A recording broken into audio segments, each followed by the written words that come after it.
Israel আর ফিলিস্তিন বাহ্যিক ভাবে শক্তিশালী কে? বলেন না, বাহ্যিক ভাবে শক্তিশালী কে? দুর্বল কে? যুবক ভাইরা এই কথাটা একটু নোট রাখবেন, তাহলে অনেক কিছুর উত্তর আপনারা এখানে পেয়ে যাবেন। ক্ষমতাগতভাবে পাওয়ারফুল ইসরায়েল, ক্ষমতাগতভাবে দুর্বল ফিলিস্তিন।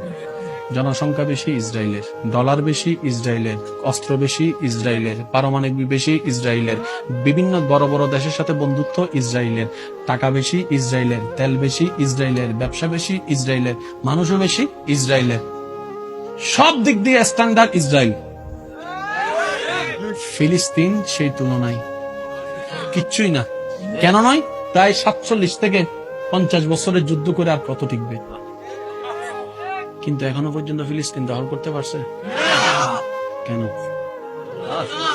কখনো ভাবছেন জিনিসটা? 1000 জন মানুষ যদি 10 জনকে যদি সাবাই ধরে, জায়গা তেমনি শেষ।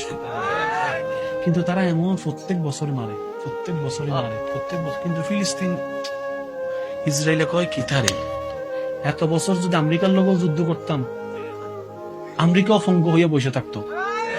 কিন্তু ফিলিস্তিনের দেখি মারে মারলে বাচ্চা দাঁড়ায় যায়, বাচ্চারে মারলে মা বাবা বুকের মধ্যে বাচ্চারে নিয়ে বলে, আল্লাহ তোমার দরবারে শুকরিয়া, আমি শহীদের মা হতে পেরেছি, আমি শহীদের বাবা হতে পেরেছি।